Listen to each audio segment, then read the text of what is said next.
cup.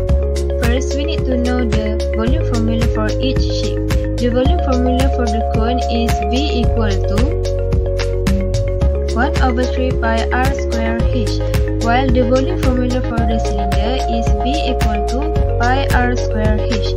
If we refer to the question, the constant rate of the coffee to running out of the conical filter is 1 cm³ per second, which means the dV/dt will be -1 because the coffee level in the conical filter is decreasing. As for question A, we need to find how fast is the coffee level falling when the coffee in the conical filter is 6 cm deep. So, we need to find dH/dt. Given that the radius of the cone is 5 cm and the height is 7 cm, we need to express R in terms of H because we will use this expression in the solution for question A.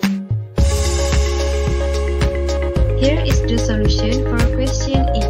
As what we knew, volume formula for a cone is 1/3 pi r square h. We need to express R in the term of H using what we have done before, which is R is equal to 5/7h. So, we replace R and we will get V equal to 25/147 pi h cube.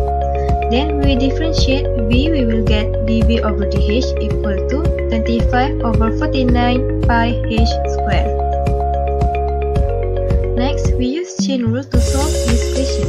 dH/dt equal to dV/dt multiplied by dH/dV.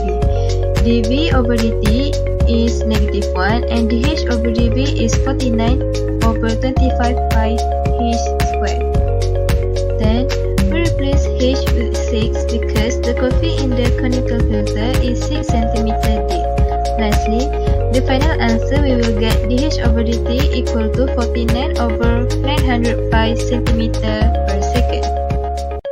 This is the solution for question B. dV/dt is equal to 1 because constant rate of the coffee rising is 1 cm³ per second.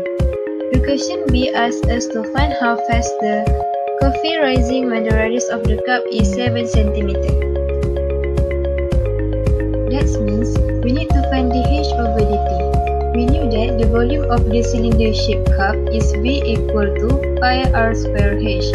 Next, we differentiate V, we will get 49 pi. We will use implicit differentiation to solve this question. dV/dt equal to 49 pi multiplied by dH/dt. dV/dt is 1.